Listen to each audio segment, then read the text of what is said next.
listeners, and welcome to episode 167 of the Nigeria Football Weekly podcast. I'm your host, Olu. Okay, today I'll be reviewing the Nigeria vs Lesotho game, which took place yesterday between the Super Eagles of Nigeria and the Lesotho team in Polokwane in South Africa. As you know, the game ended 2-1, so we'll be talking about that. But before we begin, I just want to say a big thank you to all our subscribers and everyone that has ever listened to this channel or liked a video or subscribed to a channel. We've officially reached 5,000 subscribers, which is not anything to laugh at based on where we started on this channel. You know, had less than 1,000 subscribers by February this year. I've been running this channel since 2021, so I don't take it for granted. So I just want to say a big thank you to everybody, and we're very grateful for the love and support so far. Please note the content will continue to come. You know, we're not stopping. You know, we still have World Cup qualifiers, prosecute, a potential playoff in November or friendlies to talk about, and of course AFCON in December. So thank you very much. So anyway, for today, quick review of our game against Lesotho. Please also make sure you look out for our preview video for the game against Benin Republic, which is do or die affair, taking place on Tuesday in Uyo at 5 p.m. So Nigeria beat Lesotho 2-1 yesterday. As you know, in the grand scheme of things, a win is a win in terms of 3 points, but goal difference wise, you have to say that it leaves a lot to be desired for Nigeria. Super Eagles of Nigeria is beating Lesotho by 2-1. What was the starting lineup of the squad? We saw Chelle decide to go with a 4-4-2 formation. Nwabali in goal, Benjamin Frederick in right back as we expected, since there's no actual right back in the squad.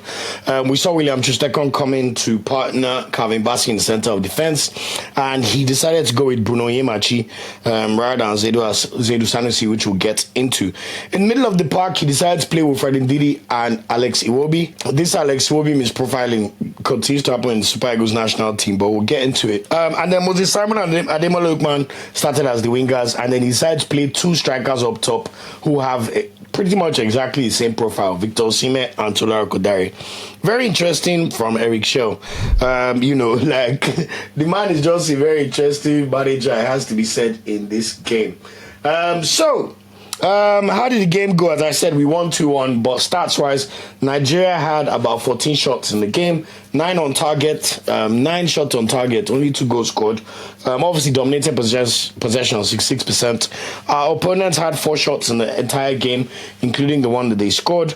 Pretty much, as you'd expect, it was a dominant performance from Nigeria. Well, dominant is a strong word, but their goalkeeper had to make 7 saves. You know, but when you look at the game in total, it has to be said that Nigeria left a lot to be desired. You know, when you think about the key moments that happened in this game, you know, in the first half, a number of chances went straight at the goalkeeper's gloves. Akor Adams missed a few headers. It has to be said that this trend of tall strikers that cannot hit the ball needs to stop. Tola Kodare cannot hit the ball, man. It's quite interesting to observe. He doesn't know how to time his jumps. Every header he heads is wayward or over the bar. It's quite interesting for someone too tall.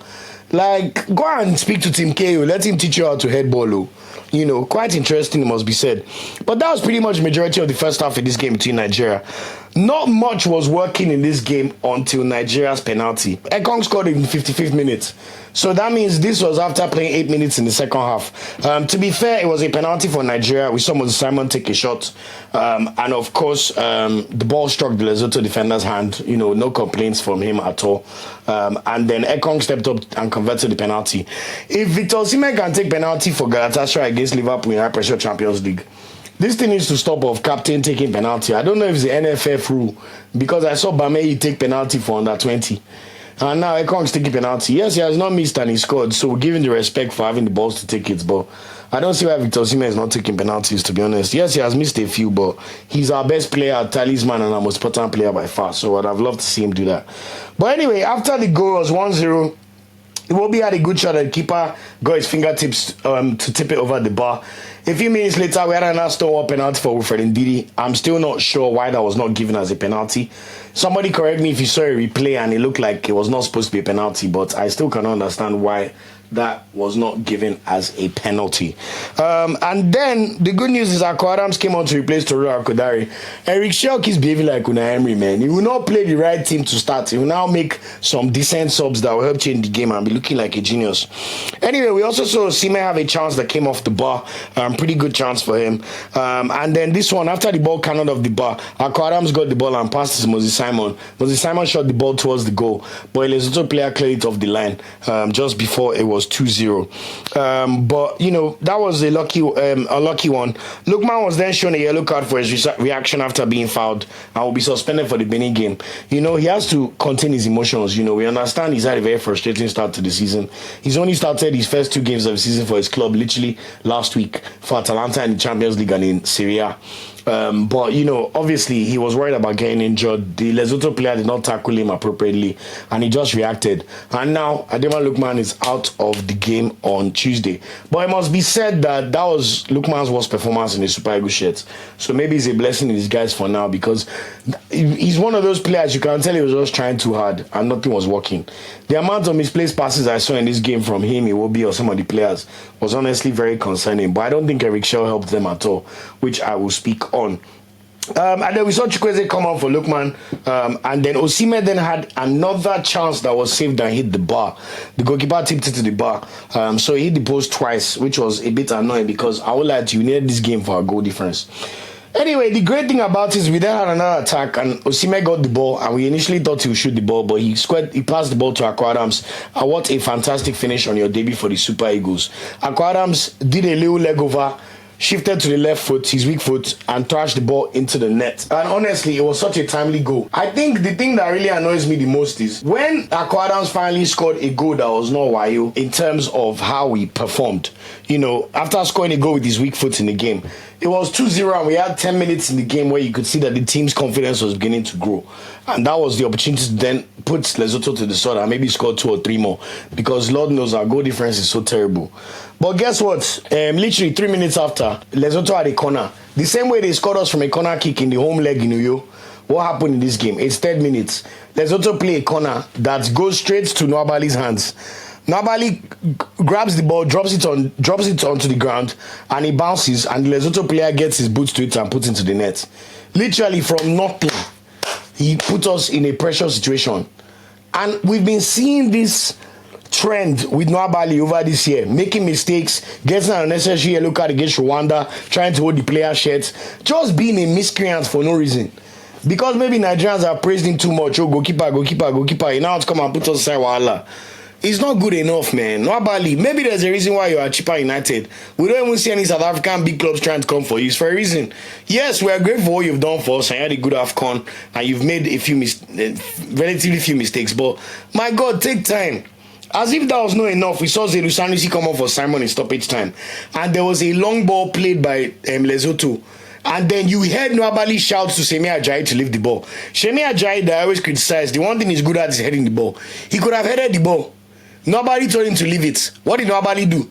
He tapped the ball just inside his box and then pushed it out of the box where he could not grab the ball again. And Lesotho player just tapped the ball. If this is the post, the ball just came here. That's literally how close we were from drawing against Lesotho. From nothing. After all the hard work the team has put in. Nobody was about to throw it away for nothing. Just because of arrogance. Because I don't know why goalkeeper concentration is so important. Especially in games where your opponents don't create enough chances. You have to stay focused in the match. And Nwabali's been getting a lot of chances. I know people don't like Maduka for that mistake he made almost 4 years ago. But make no mistake about it, someone is starting games in Serie A in Italy as a goalkeeper. And you people decide still judge him based on almost 4 years ago. Because he's a fine boy and people like him. God is watching all of us. So God is watching all of us. All of us. You people, the things you've said and done to Maduka, God will watch all of you, don't worry. So that was really it for this game. Overall thoughts, let's be honest, should have been more clinical. Lesotho, this same Lesotho lost to Benin Republic in September 4-0. They lost South Africa 3-0 and were awful. They did not score a goal. But when it comes to Super Eagles, we almost drew with them and beat them 2-1. We even drew with them in Uyo. Hey, Super Eagles, embarrassment. It has to be said. When you look at the setup of the team, I don't know. We have to speak about Eric Chelle. Eric Chelle's setting up of the team leaves a lot to be desired. We play against Rwanda. Osimhen is not fit. You see how we struggle. Arokodare managed to score one while goal. We take it. Arokodare at that point has scored your last 2 goals for you as a coach in the biggest, most high-pressure job you've ever had in your career. You now go to South Africa, where the main advantage you have over South Africa is physicality and height. You decide to play Cyril Desert as the striker, even though he did not score for Nigeria in the last 2 games. The person that put you in a winning position, Arokodare, you put him on the bench against South Africa. At halftime, you now decide you bring Arokodare on to do what? That's when he now comes on and almost scores a goal for Nigeria. Then, as if that's not enough, you now start the game against Lesotho yesterday. You should not start Arokodare. You now decide to play Arokodare and Osimhen. And they are going and jamming each other in the same balls, going for the same balls, going for the same headers. The player that knows how to play off a striker, Lookman, you decide to camp him on the wing, in left wing. When you know for his club, he plays as a second striker. Off Mario Retegi last season. And off, who's the new striker Atalanta signed this season? One Serbian guy. That's where Lookman thrives. You decide to camp him in the left wing when he's struggling for form. The person that we have as left winger that is playing well in left wing for his club, Osimhen, you decide you move him from left wing and play him in right wing. While a natural right winger, Chukwueze, who just got his first assist in the Premier League, is on the bench. I do not understand. Look at Akor Adams once he come on and the kind of goal he scored. You can see chemistry between strikers. Eric Chelle, you watch football your whole life. Even before the advent of 2 strikers turning to 1, you know what it means to play a big man, small man, or players that complement each other. Arokodare and Osimhen clearly do not complement each other. So for the whole first half, we are toiling playing nonsense. To now make it worse, you play a match without any central attacking midfielder. The spaces between the midfield and the attack were so big that if Lesotho had a competent central midfielder or come, they would have killed us. The spaces were too big. There's no cohesion. There's no plan. And yes, everybody will say, oh, Eric Chelle, oh, he got 2 draws and he has won his other games. Okay. But he told us he's here for attacking football. Where is the Nigerian attack? Against Lesotho, we are scoring 2 goals. One is a penalty. Before the penalty, we could not even score. And we're all smiling here. Now we are doing Calculator FC again as usual on top Super Eagles. I don't really get it, man. I really don't get it. So many long balls played, but not with any purpose or plan. You know a team is going to sit deep. Why are you playing long balls towards them? Almost every time, 9 players of Lesotho were always camped in their own box. So what's the thinking behind it? What's the tactics? You now be pointing, saying this one, that one, but where is the working? We're not seeing it. I know this most high-profile job. You're supposed to be doing what you can to make sure you stay in the job. And we are beating Lesotho 2-1. At the end of the match, press conference, you are saying you're proud of your players. Ekong is saying you're proud of your players. Proud of what? Lesotho. I don't even know if I'm pronouncing the name right. We are watching the game, getting IBP on top, say Lesotho. And we are Super Eagles of Nigeria. It's not good enough. It's not good enough. Then people want to criticize Osimhen because he's angry after the match. Osimhen has played 4 games for Nigeria in this qualification. Scored 3 goals, got an assist today. The only match he did not play is the one that did not score assist, is the one that Rwanda guy raked him and injured him in the first half. If Osimhen played all these games, we'll be doing his permutations. Yes, he's brittle and his body does not help him sometimes.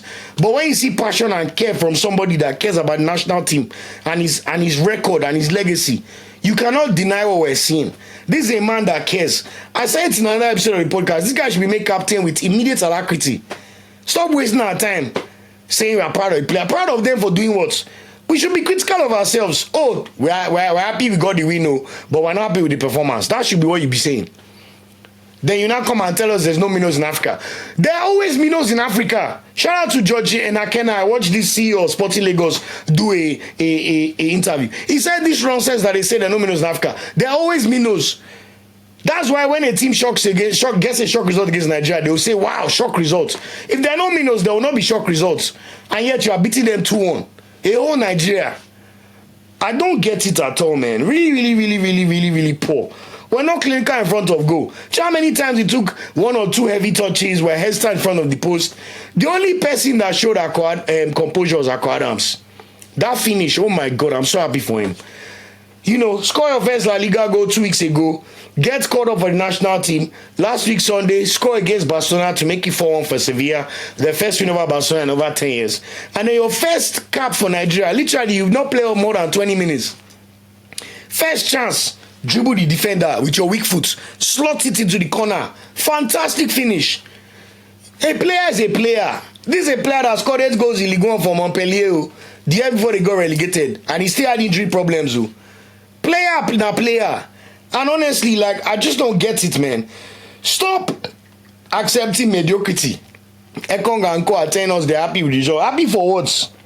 Anyway, player ratings, as I said, let me even look at starting lineup. Nwabali will get to him because he was not good at all. Adok Frederick was okay as the right back. He's not his natural position, but he kept it simple. He didn't really overlap until the final 20 minutes of the game, which I understand based on the lack of his skill set as a fullback. But God bless this young boy, man. Keep showing and shining. Ekong, he scored the penalty, so we give him praise. But the amount of time a Lesotho striker was able to get the best of Ekong, 1 or 2 times, you see the way one Lesotho striker shifted the ball away from him. Ekong should just sit down on bench. It's just a shame that when we could have had better defender, whether it's a right backs that we could have called up, we now have to manage one of Osimhen Criticism or Ekong for this match. What are we doing? I'll even prefer Osimhen is starting games in Ligue 1. You bring the one playing in Saudi Arabia. Osimhen Criticism is playing for Hull City, mid-table in Championship. And you expect them to take us to where we need to get to. Super Eagles. It's not good enough. It's not good enough. Oyemachi was awful. He has not played games in the last 2 weeks. And you expect him to do a good job. How will he do a good job? Zerusanusi on form, you not start. What is your thinking? Then you leave your midfield exposed. It will be the difference distance between Iwobi and the attacking phase of play is too far. You see how good Iwobi plays for his club. Then you come and misprofile him and be telling him to sit down and pivot with Ndidi. It does not make sense. When last did you watch Iwobi play as the midfield pivot for his club? For Fulham or Everton? What are we doing? What are we doing? Simon is a left winger all the time. Plays well at left winger. You play him at right wing. Lookman plays better as a second striker. You say he wants to play second striker. You put Lookman on left wing. We can accept Lookman as left winger if you're playing with just one striker, which is Osimhen. And that's what we saw in the last AFCON. But you're misprofiling this team all the time. I don't get it, man. I don't get it. Then you bring Chukwueze on too late. Now we are doing calculator. You're telling us they are proud of the player. Proud of what? Anyway, shout out to good performance from Akor Adams, showing exactly why I was brought to the team on his debut. Fantastic goal, and he could be a good partner if he played 2 up top again, because you have to say that him and Osimhen showed pretty good chemistry in the 15 minutes or so that they played together. So shout out to you, Akor Adams. Honestly, I'm so happy for you. Victor Osimhen as well, you can never, ever, ever blame this guy's hustle. In fact, my biggest problem is Chelle. He set the team up so badly that Osimhen did not even really have any chances until the second half. How can you have a gem of a striker like Osimhen playing Lesotho and you cannot feed him? Is it every day he should feed himself? You do not even give him opportunities to run through their backline based on the way he set up the team. So what are we talking about? He even hit the post twice, got an assist still. And you can see the passion in him. After the match, he gathered the players and was saying something to them. Maybe he was telling them, a lot of you will never play for Nigeria again. A lot of you, if you don't enter his World Cup, he's gone for you once and for all. And him, when you look at his record in his 4 games played, this is a man that is ready and willing to go to the World Cup. And the rest of them, we cannot tell. If he's touch or church, they come and do conference. Oh, we are preparing with the same intensity. But we don't see anything. You are telling us with the same intensity as when you play South Africa. What do you do against South Africa? We scored a handball goal. After the handball goal, how many chances did we create? And we knew that we needed to win. You knew you needed to beat Lesotho by more than 1 goal. A lot of goals. You beat them 2-1. You are telling us you are proud of the team. I don't get it, man. Anyway, shout out to Iwobi as well, Basi as well. I thought Zeru Sanusi was also pretty decent. A bit of a sneak into good performances for Sanusi. But you could see the run he made when he came on. And why he's probably our best left back. Hopefully he can get back to the point of playing 90 minutes back to back. But honestly, he has to start on Tuesday. No story. Let's just see what happens. Also Alex Iwobi, the disrespect on Alex Iwobi's name needs to stop. Solid game considering the burden of creativity placed on him. The Eric Chelle did not put him in a position to succeed. Iwobi should be creating chances for the whole front 4 from the back with Ndidi. Let's use our brain now. Come on. So guys, please stop disrespecting Iwobi. They like using my scapegoat when things are going wrong. Someone that is the most capped player in the whole squad. Never ever shakes responsibility for the national team. He will be flourishing for Fulham as a left winger. He will come to Nigeria. They will come and pack him in the back of midfield. He will not complain. Someone with 87 caps, 13 away from 100. He will not complain. He will play well. Nigerians don't know, but come and complain and be abusing him. Let's shall be monitoring. Ekong will just praise him for scoring the goal, but honestly, like, it's an interesting one. Poor performance, I already spoke about Nwabali. Anyway, Maduka Okoye's suspension ends next week. So, Maduka, please be preparing yourself to come back to this team. We will still have Nwabali play this game against Benin because we have no choice. But he needs serious competition. The amount of errors he has made that are costing us is not good enough anymore. I'm sorry. Same thing against Rwanda where he wanted to fight the player and could have got a red card. I'll get permutations. At the moment, there's a world where we can qualify for World Cup based on fair play or second place based on fair play against Benin. And Nwabali has gotten one stupid unnecessary yellow card. And I'll get to that. But Nwabali, take time, take time.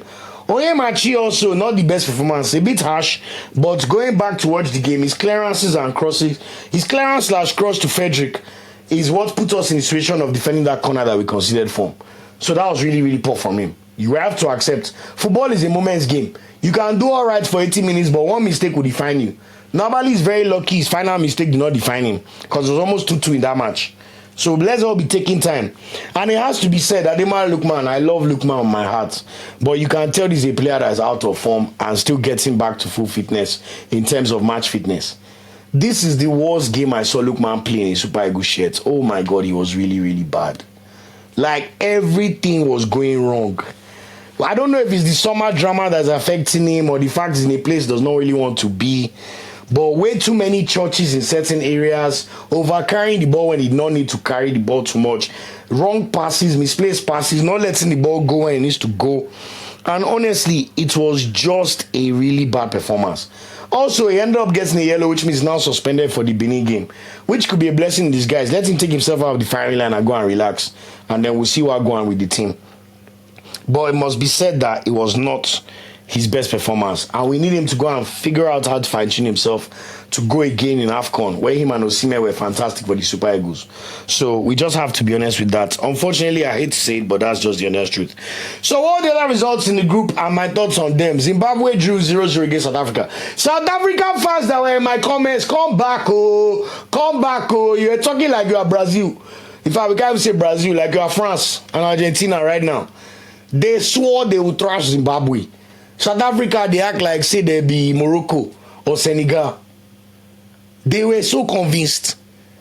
They even played against Zimbabwe, who had less than, they played with 10 men for almost 30 minutes of the match.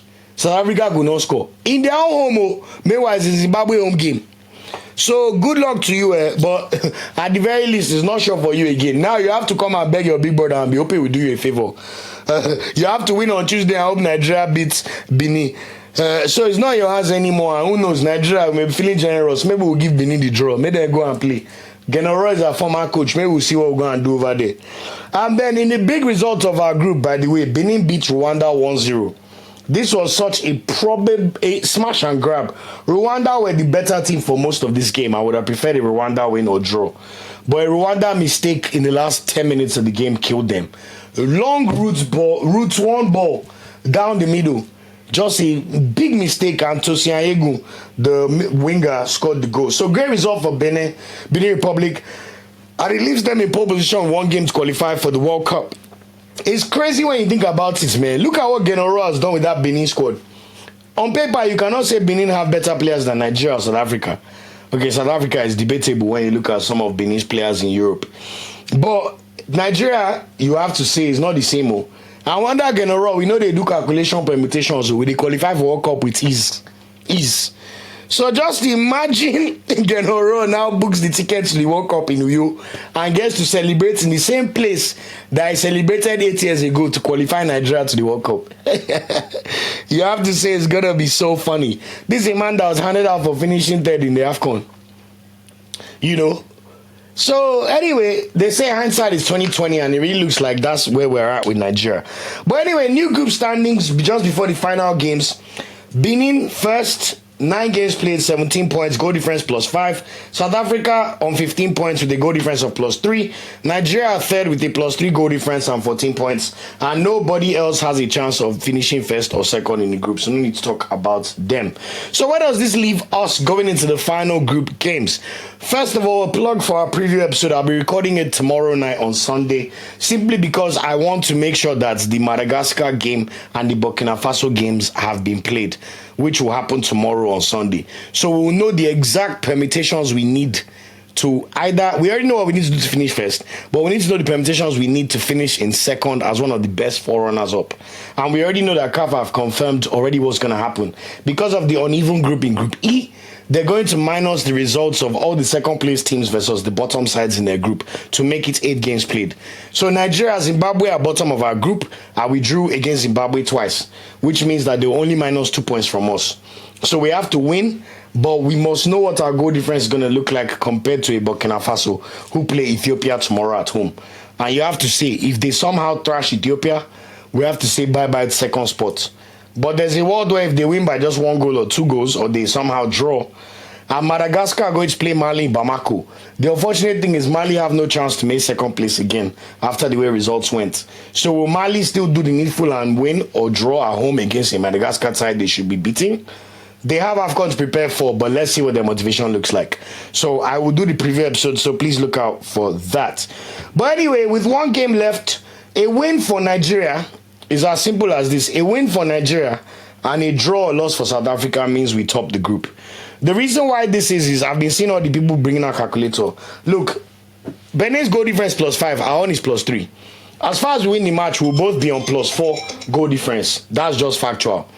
Now, if we win by just one scoreline, if it's 2-1, 3-2, or any scoreline like that, any 1 goal win for Nigeria that is not 1-0, means that we'll have the exact identical record as Benin. Same wins, same number of points, same goals scored, same goals against, same goal difference, which means that it will now be based on fair play. At the moment, Benin Republic have 14 yellow cards. Nigeria have 13 yellow cards. You see why I told you that Nwabali nonsense is very annoying. When you collect stupid record yellow cards, when it comes to hunt you, you'll now be crying.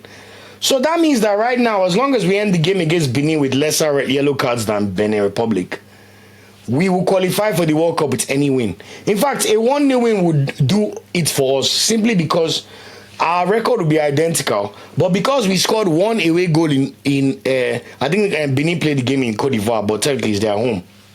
Down Yedika strike under Finidi. It will mean that by scoring 1 goal away and Benin losing 1-0 in Uyo on Tuesday, we will go above Benin Republic. So just beat Benin Republic and do not get yellow cards. And no matter what, Nigeria will finish above Benin Republic. To make it easier, just win by 2 clear goals and we'll finish above Benin and be guaranteed of a first or second place spot. But of course, if South Africa win, we will finish second. So look out for that. If South Africa win and we win, South Africa make the World Cup. But if Benin draw or win, Benin are going, because South Africa will need to beat Rwanda by at least 2 goals if Benin draw to qualify. So it's really tight. What we know, Sha, is Nigeria have to win regardless. That one is sure. Whether or not South Africa wins to either keep us at first or in the hunt for one of the best second place finishes. So please also watch out for the Nigeria versus Benin preview episode. As I said, I will explain the permutations for that second place once the games for Burkina Faso and Madagascar take place tomorrow. So please look out for that. But for now, look, we won the game, so we take the win. But it must be said that Nigeria's performances leave a lot to be desired. A whole lot to be desired. Please also watch out for the Hot Takes episode that will be dropping around the same time as well as this one. And thank you once again for helping us to reach 5K. We do not take it for granted. And please look out for all the other content that will be coming. Until next time, I've been your host, Olu OK. And thank you for all the support. And I'll see you on the next episode. Take care and ciao, ciao. Thanks for watching this video. Please like, share, subscribe, and click the bell to get a notification whenever we drop a video. You can also find our social media channels listed below. And of course, up Super Eagles and Nigeria know they ever carry last.